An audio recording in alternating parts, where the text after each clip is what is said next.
우리 새해 첫날을 지나서 오늘 벌써 5일째입니다. 첫 주에 오늘 특별히 하늘에서 눈이 굉장히 많이 내리고 있는데 이 특별한 날에 하나님의 은혜와 평강이 저와 여러분의 삶 속에 가득하기를 축원합니다. 옆에 분들에게 오늘 이렇게 인사했으면 좋겠습니다. 보통 우리는 새해 복 많이 받으십시오라고 인사하는데 믿는 자들은 또 이렇게 인사합니다. 올 한 해 성령 충만하십시오. 선포하겠습니다. 올 한 해 성령 충만하십시오. 이 고대 히랍 신화 중에 시지푸스 신화라는 것이 있습니다. 이 시지푸스라는 사람은 이제 고대 히랍 신화에 등장하는 인물로서 우리가 아는 고린도를 건설한 왕이었습니다. 그런데 이 시지푸스는 굉장히 영리하고 교활한 사람이었습니다. 어느 정도로 교활하냐면 어느 날 제우스가 죽음의 신을 보냈는데도 불구하고 오히려 그 죽음의 신을 가둬버리는 사람이었습니다.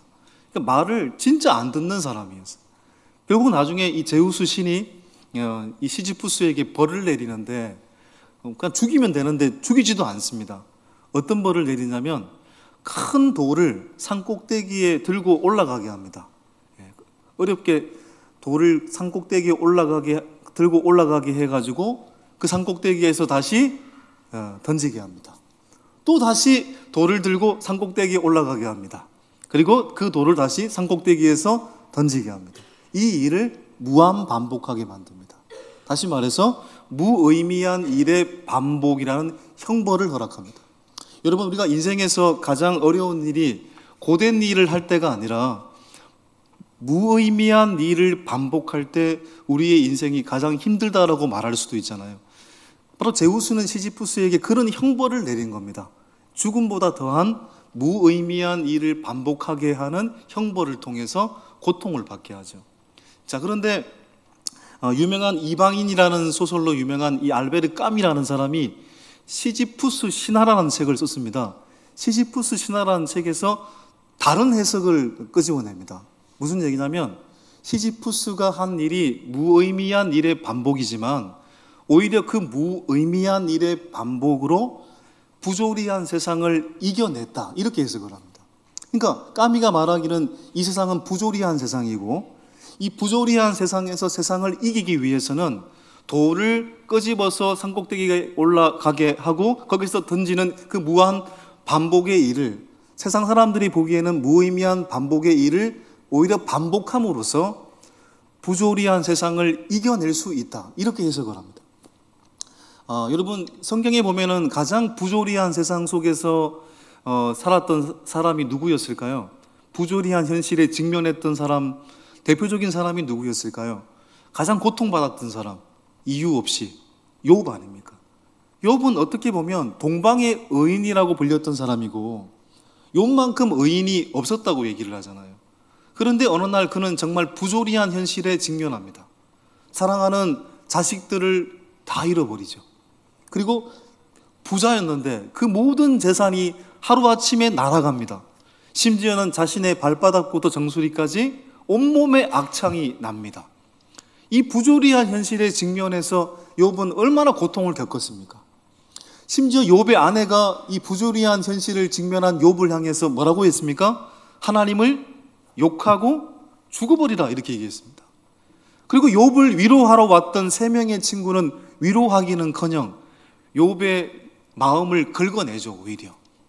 그러니까 욥기 37장까지 보시면 욥은 이유 없는 고난, 부조리한 현실 앞에서 정말로 삶을 견뎌야 했던 사람이었습니다. 그런데 욥기 38장에 보면은 그 고통 속에 있는 욥에게 누가 나타나십니까? 하나님이 나타나십니다. 하나님이 뭐 가운데 나타나십니까? 폭풍 가운데 나타나시죠. 그게 욥기서에서 가장 중요한 장면입니다. 고난 속에 있는 욥의 인생 앞에 하나님이 폭풍 가운데 나타나셨다. 그리고 욥의 삶을 쉽게 말해서 회복시키시잖아요. 물론 욥기를 읽어보면 욥이 왜 고난을 받게 되었는지에 대한 이유는 등장하지 않습니다.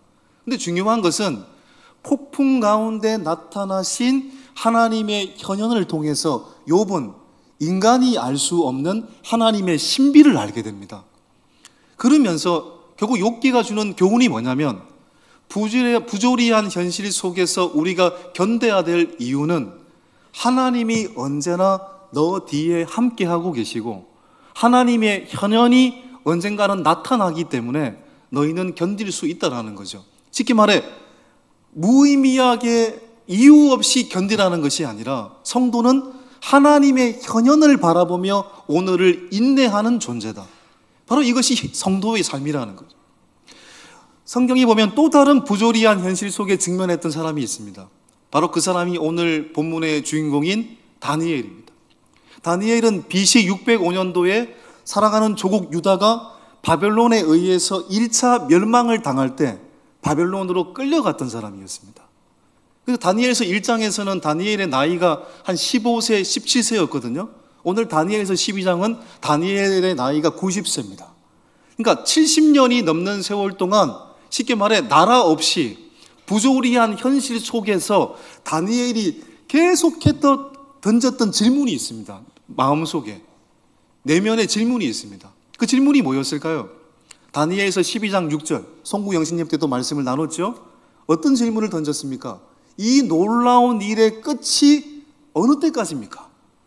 언제까지 견뎌야 됩니까? 이 말입니다. 언제까지 견뎌야 우리의 고통의 시간이 끝납니까? 라는 질문을 70년 동안 던진 거예요. 그런데 하나님의 답변은 무엇이었습니까? 다니엘서 12장 9절 다니엘아 뭐라고요? 갈지어다. 이것이 하나님의 답변이었어요. 다니엘아 갈지어다. 어디로 가라는 얘기입니까? 어디로 가라는 얘기입니까? 송구 영신 예배 때 예배하신 분 계시잖아요. 어디로 가라는 겁니까? 세상으로. 세상으로 가라는 겁니다. 세상으로 가서 성도의 정체성을 지켜내라는 겁니다. 너의 가정의 자리에서, 너의 직장의 자리에서, 네가 서 있는 사회의 그 자리에서 성도의 정체성을 지켜내라. 너에게 지금 시간이 얼마 남지 않았는데 그 남은 시간 동안 성도의 정체성을 지켜내라. 그 말이잖아요. 그리고 성도의 정체성을 끝까지 지켜내는 다니엘에게, 그런 성도에게 두 가지 복을 주신다고 했잖아요. 첫 번째 복이 뭐였습니까? 다니엘에 주신 첫 번째 복이 바로 부활입니다. 성도가 성도의 정체성을 지켜내고 살아가게 될 때 받게 되는 첫 번째 복은 부활의 복입니다. 여러분, 언제 끝날지 모르는 불확실한 시대 속에서 우리가 성도답게 살려고 할 때 방해가 있습니다, 여러분. 오늘도 새해의 첫날, 첫 주. 그러니까 저는 개인적으로 저에게 낭만이 없고 저에게 뭐 감동이 없다고 해도 저는 뭐 자신 있게 말합니다. 저는 세상에서 눈이 가장 싫은 것 중에 하나입니다. 군생활 26개월 내내 교회 앞에서 눈 쓸다가 왔거든요. 그러니까 지금도 눈을 보면, 더군다나 교회 앞에 눈을 보면 뭔가 마음이 편치 않습니다. 편치 않습니다. 오늘도 예배를 드리려고 오는데 우리에게 방해가 있는 거잖아요, 지금. 눈이 있고, 여러분, 춥고, 여러분, 교회 가기 싫고, 그런 방해를 딛고 온 거잖아요. 그런 상황에서 우리가 무엇을 힘입어야 살 수 있는 것일까?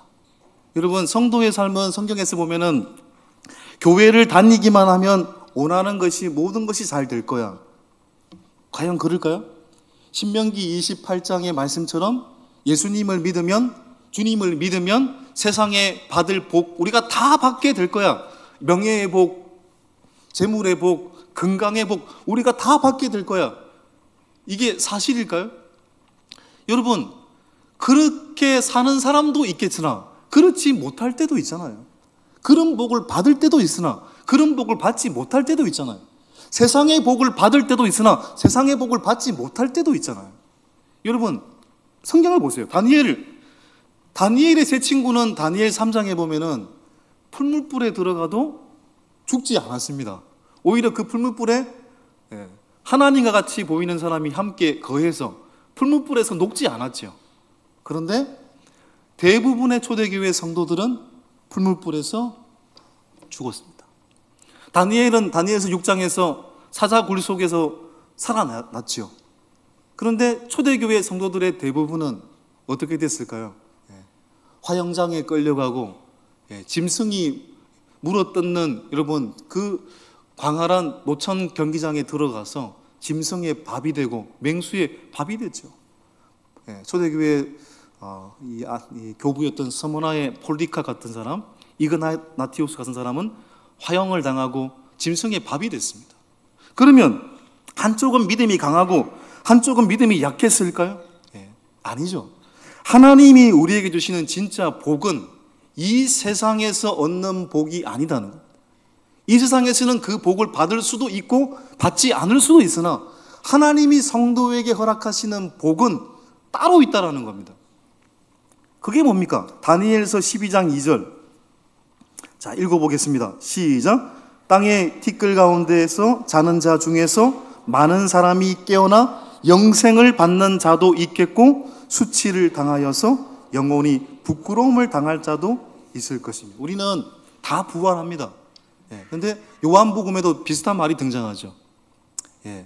주님 안에 있는 자는 무슨 부활로? 생명의 부활로. 악인에게는 어떤 부활로? 심판의 부활로. 2절도 그 말씀 아닙니까? 예수를 끝까지 믿는 자가 받는 가장 중요한 상은 눈에 보이는 것이 아닙니다. 물론 눈에 보이는 복도 받을 수 있고 그러나 받지 못할 수도 있습니다. 그러나 그것이 하나님이 허락하신 약속하신 진정한 상이 아닙니다. 하나님이 성도에게 주시겠다고 약속하신 상은 따로 있습니다. 2절에 나와 있는 것처럼 무슨 복입니까? 내생의 복, 바로 부활의 복입니다. 부활의 복. 다니엘서 12장은 구약 전체에서 부활에 관하여 가장 선명하게 선포하고 있는 본문입니다. 눈에 보이는 이 세상이 우리 인생의 전부라면 우리는 어떻게 해야 됩니까? 이 세상에서 받아야 될 모든 보상을 받아야죠. 이렇게 고생하는데, 이렇게 열심히 사는데 이 세상에서 받아야 될 복이 성경에서 말하는 복이라면 다 받아내야죠. 못 받아내면 억울한 거죠. 왜 이렇게 고생하는데 나는 왜 남보다 낮은 위치에 있는 걸까? 왜 이렇게 고생하는데 왜 나는 재산이 이것밖에 안 되는 것일까? 받아내야 되겠다. 이게 세상이 말하고 있는 방식이죠. 그런데 이 세상이 전부가 아니잖아요. 성도가 진정으로 받을 복은 부활입니다. 부활에 관해서 가장 잘 설명하고 있는 부활장이 바로 바울의 고린도전서 15장, 부활장이죠. 고전 15장 19절을 한번 읽어보겠습니다. 시작. 만일 그리스도 안에서 우리가 바라는 것이 다만 이 세상의 삶뿐이면 모든 사람 가운데 우리가 더욱 불쌍한 자이리라. 이 세상이 끝이라면, 이 세상이 끝이라면 우리보다 불쌍한 사람이 없다는 겁니다. 바울이 그 말을 하는 거잖아요. 그런데 이 세상이 끝이 아니다는 거예요. 이 세상이 끝이 아니고 성도가 받을 복은 영생의 복이고 부활의 복이기 때문에 우리는 불쌍한 자가 아니라는 거예요. 그래서 바울이 고린도후서 6장에서 뭐라고 얘기하고 있는 것입니까? 우리는 무명한 자 같으나 유명한 자고, 근심하는 자 같으나 항상 기뻐하는 자고, 아무것도 없는 자 같으나 모든 것을 가진 자로다. 이 부활의 복을 믿었기 때문에 이 바울의 고백이 가능한 거죠. 여러분, 신앙생활을 하면서 눈에 보이는 보상이 전부라고 생각을 한다면 얼마나 억울합니까? 우리가 사람들에게 상처를 받고 때로는 이 세상 살아가면서 서운한 일을 당할 때가 있는데, 서운함의 대부분은 뭐 때문입니까? 사람들이 나를 제대로 인정해 주지 못한다는 겁니다. 제대로 나의 삶에 대해서 상을 주지 못한다는 겁니다. 내 마음을 몰라준다는 겁니다. 그래서 속상하고 원망스럽고 불평스러운 거죠. 근데 우리는 시선을 하늘로 향해야죠. 그러면 뭐를 알게 됩니까? 아, 성도는 이 세상에서 제대로 평가를 받지 못할 때도 있겠구나. 그런데 하나님은 우리에게 제대로 평가해 주신대. 이 세상에서는 우리가 가난할 수도 있겠구나. 그러나 하나님께서는 우리를 진정으로 하늘나라에서 부유하게 해주신대. 이 믿음을 갖게 되면, 이 부활의 소망을 갖게 되면 이 세상에서의 이 부조리한 현실, 또한 억울한 부분, 불공평한 부분들이 아무것도 아니게 됨을 알게 되는 거죠. 여러분, 영원한 부활 이후에 이루어지는 삶은 이 세상의 삶과는 비교할 수가 없잖아요. 우리는 어떤 자녀입니까? 이 세상의 아버지 어머니의 자녀일 뿐만 아니라 누구의 자녀입니까? 궁극적으로 하나님의 자녀잖아요. 우리는 이 세상의 대한민국이라는 나라 속에 살고 있으나 우리에겐 더 큰 나라가 있잖아요. 하나님의 나라죠. 하나님의 나라의 시민이고 하나님 나라의 자녀입니다. 물론 예수를 믿고 이 순간부터 주님의 나라를 살게 되죠. 그러나 우리의 인생의 끝자락에 세상이 알 수 없는 원대한 나라, 영원한 하나님의 나라에서 영원한 부활의 성도가 되기 때문에 우리는 이미 복을 받은 사람들이죠. 조금 억울한 일을 당하고 조금 내가 섬기고 희생한다고 할지라도 우리는 불합리하다라고 말하지 않는 겁니다. 하나님의 상이 무엇임을 알고 있기 때문에.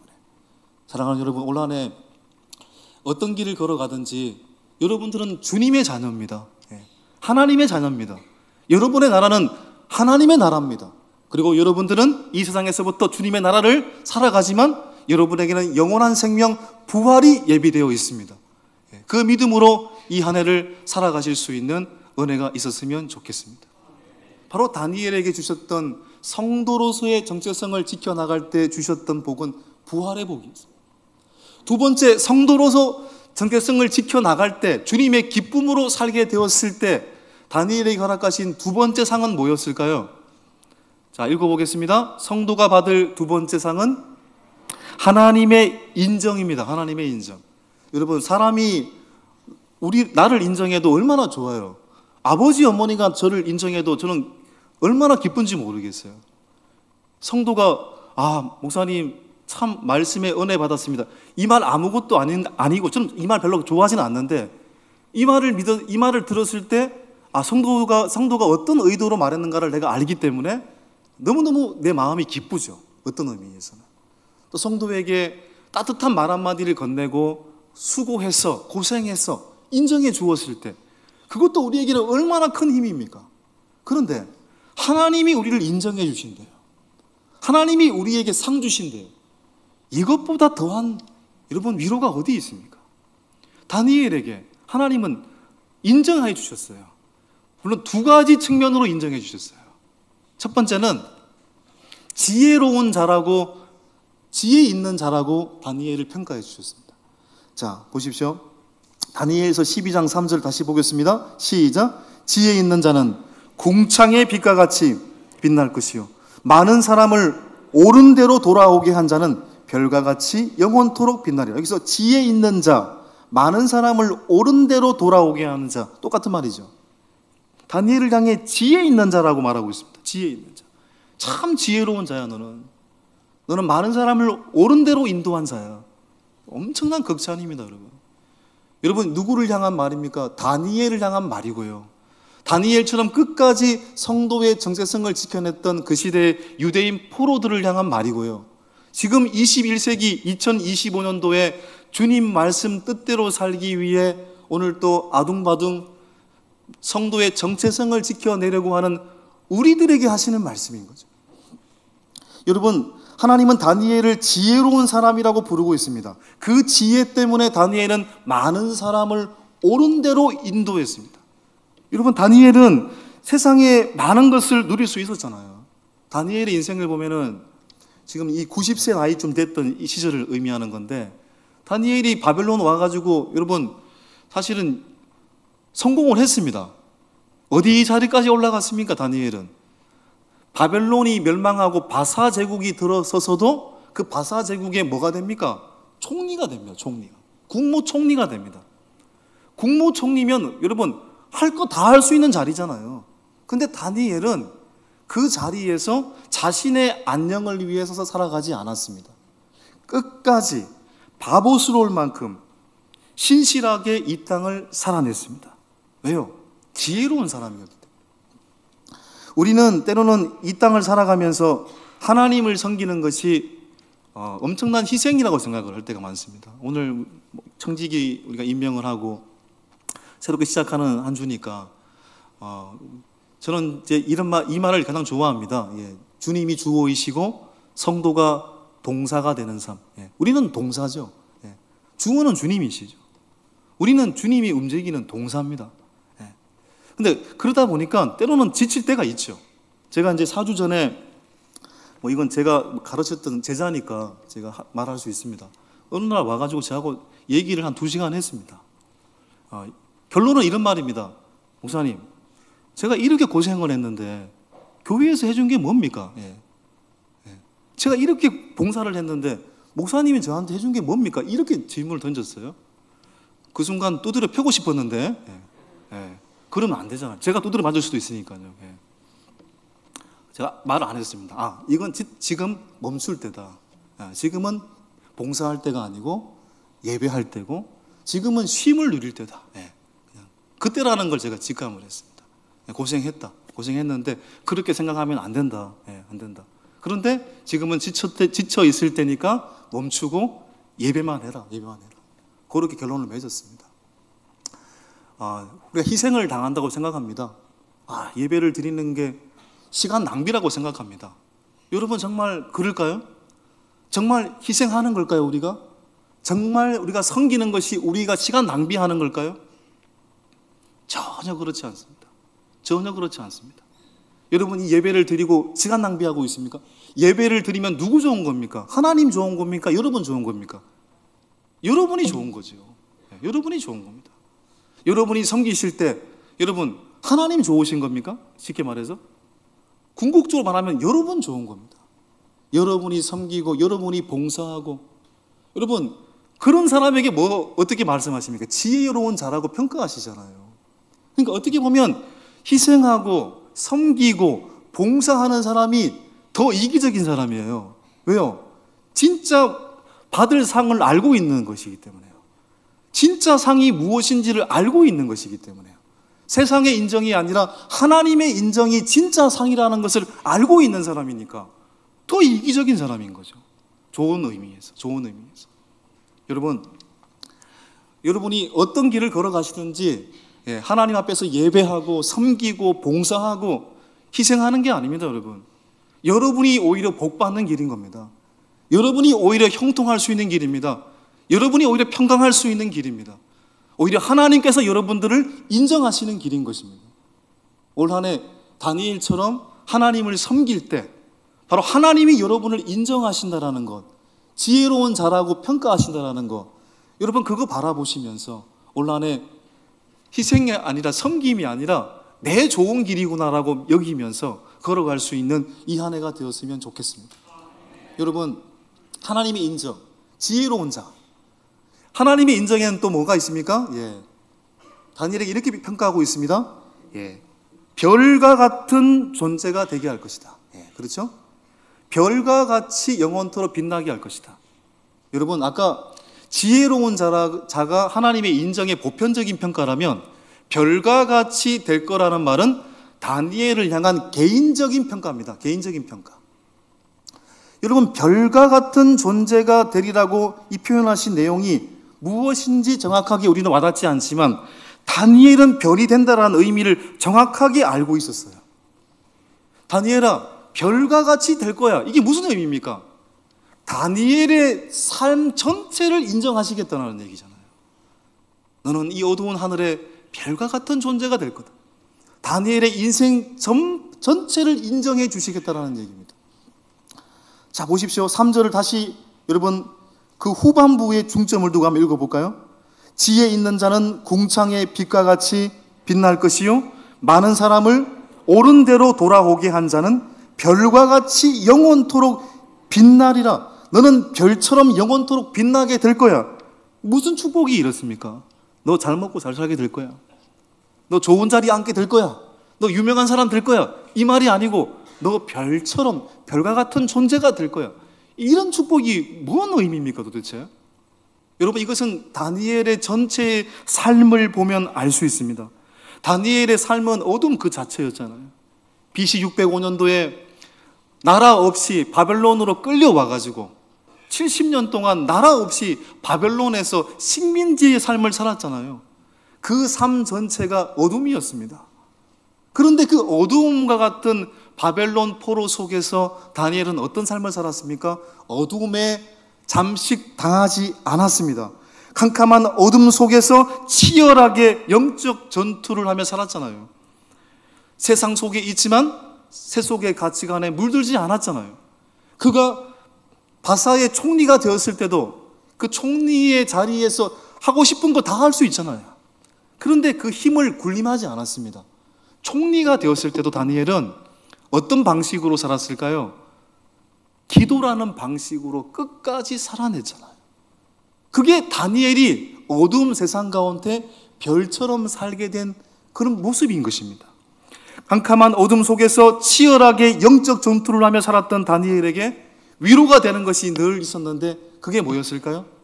70년 동안 밤하늘에 별을 보는 것이었습니다. 여러분, 그 어두운 하늘에 별을 보게 되면은 어떤 마음이 듭니까? 이 마음이 뭔가 위로가 생기잖아요. 다니엘은 직업이 그 당시 박수였습니다. 박수는 박수들을 관리하는 관리자였고, 박수의 역할은 무엇이었냐면 하늘의 별을 관측하고 조사하는 겁니다. 그 일을 하면서 다니엘은 어두운 하늘에 빛나는 별을 보면서 생각한 거죠. 야, 저 어두운 하늘에 빛나는 별, 그 별처럼 나도 이 어두운 현실 속에서 빛나는 별이 되어야 되겠다. 비록 나라 없는 신세이지만 이 어두운 현실 속에서 저 별처럼 빛나는 존재로 살아야 되겠다. 끝까지 성도의 정체성을 지키며 살아야 되겠다. 그 다짐을 하였을 겁니다. 그리고 그런 삶을 살고 있는 다니엘에게 오늘 이 본문에서 하나님은 이렇게 얘기하고 있는 거예요. 다니엘아, 네가 90년 동안, 특별히 70년 동안 이 바벨론 속에 산다고 너무너무 고생이 많았다. 얼마나 힘들었니? 그때마다 하늘의 별을 바라보면서 위로를 얻었지. 이제 나는 진짜 너를 저 하늘의 별과 같은 존재로 만들어 줄 거야. 네가 저 하늘의 별이 되어서 어둠 가운데 있는 너의 후손들에게 별이 되게 해줄 것이고, 또한 너와 같은 믿음의 고백을 하는 사람들에게 별처럼 빛나는 것이 무엇인지를 보여주게 될 거야. 나는 너를 하늘의 별처럼 만들어 줄 거야. 그 말씀인 거죠. 그러니까 진짜 다니엘은 하늘의 별이 된 겁니다. 그래서 어둠 속에 살고 있는 그 시대의 바벨론 포로들에게 별과 같은 소명을 주었을 것이고, 오늘 이 시대의 어둠 속에 살고 있는 이 시대의 믿음의 사람들에게 어떤 길이 정말 반짝이는 길인지를 다니엘의 삶을 통해서 보여준 겁니다. 여러분, 올 한 해 어떤 삶을 우리가 살아가야 되겠습니까? 성도로 살아낼 때 누리게 되는 복이 얼마나 대단한 것임을 우리는 알아야 되는 것입니다. 부활.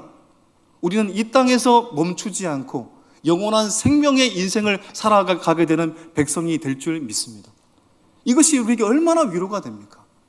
죽지 않고 부활하게 될 것이다. 두 번째, 하나님의 인정. 세상은 우리를 몰라준다고 해도 하나님은 우리를 인정해 주신대요. 하나님은 우리의 마음을 아신대요. 지혜 있는 자라고 별과 같은 존재라고 우리를 인정해 주신대요.